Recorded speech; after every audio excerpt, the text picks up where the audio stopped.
Well, it's been a case of the bloggers versus the government in South Australia. Yesterday, the South Australian government announced plans to censor anonymous political comment on the internet. And there's plenty of outcry. And overnight, the government changed its mind. John Barrington has more. My view is that I think government sound like they're running scared to me. Also, you've got a lot of people in the state. They all want to say something, but they're not quite game enough to, or they're worried about they're going to be singled out or persecuted or something else.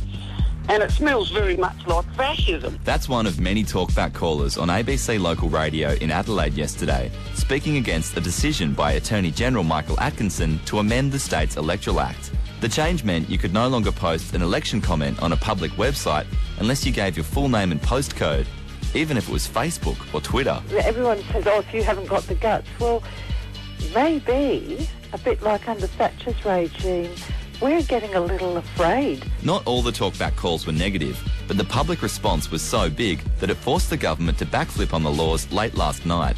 And one of the major players in the debate was the Adelaide Now website, the online home of the state's main newspapers. Well, we've actually been inundated. We've had to set up a special comment section. We only discovered that our website could handle 1,000 comments once we got more than 1,000 comments on a story. So it's certainly something that got a massive response straight away. You're listening to Frances Stewart, a reporter with the Advertiser newspaper. Michael Atkinson's response came through to the newspaper at about 10 p.m. last night. So we did sort of have to scramble to get it up in time. But he himself admitted it was a humiliating backflip.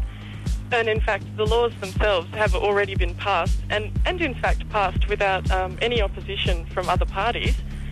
So we're basically going to have to wait until after the election for Parliament to sit again before the laws can be repealed. But in the meantime, those laws won't be enforced. So all you anonymous South Australians can post until your heart's content.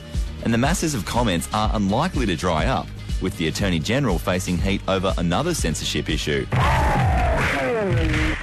R-rated video games. There's no R18 classification for video games, which means that games that are rated for adults elsewhere in Australia are squashed down into the MA category, and there's about 90% of games that have been rated 17 plus in the United States over the last 3 years, which have been rated MA 15 plus here. Meet Chris Pryor, the president of Gamers4Croydon. To introduce an R rating so that games can be rated appropriately, the Attorney-Generals of all states and the Commonwealth Attorney-General need to be in unanimous agreement. And thus far, Michael Atkinson, our Attorney-General, is the only one who has publicly taken a stand against the R18 classification. Now, the other thing you should know about Gamers4Croydon is that it's a new political party, which has turned the battle for blood and guts into a state election issue.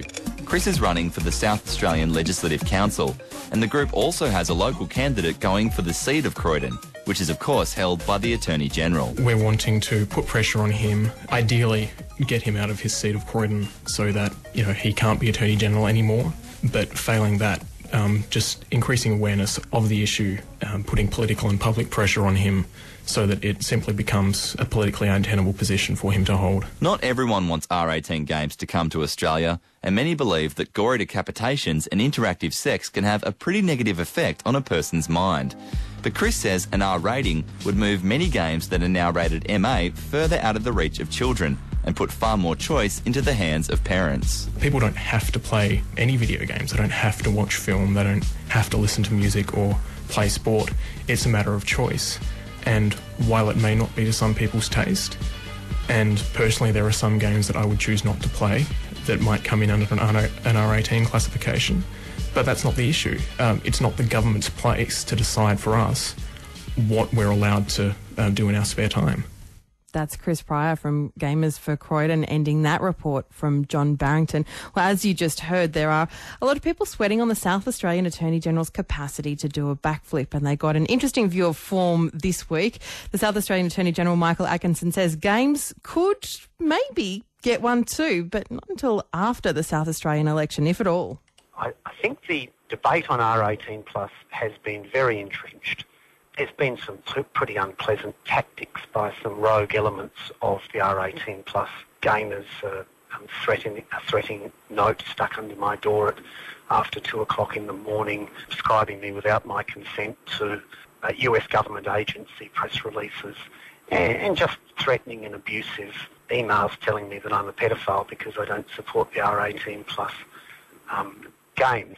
On my side, I've been pretty truculent too, and I've said, well, if you want to argue with me, come and run for Croydon. See, my electorate at the state election, see how you go. And they are, and good on them. But I think in the aftermath of the election, we might tend to look for some common ground. It's also worth bearing in mind that I'm not the only Attorney-General opposed to R18 plus games. I mean, you could get rid of me at the general election and you'd still have the problem on the Standing Committee of Attorneys-General. You are a vocal proponent of the point of view that we shouldn't have an R18 plus classification for games, though. Most other countries do have some sort of adult classification, a 17 plus or an 18 plus. Why shouldn't we have one in Australia? I think the impact of interactive games is much higher than the impact of film or cinema. So, although other countries may have them, that's not the only consideration. I'm worried about their getting into homes where there really would be no barrier to children using them. And I'm also worried about their effect on vulnerable adults, people perhaps with a mental disability. But I do think after the election, when we've all got down off our soapbox, we might get down in chairs and sit down and, things might be achieved while we're sitting down, as distinct from when we're standing up arguing with one another. I can't distinguish the argument for not having gaming classification at R18 plus and a film classification at R18 plus. I'll explain that.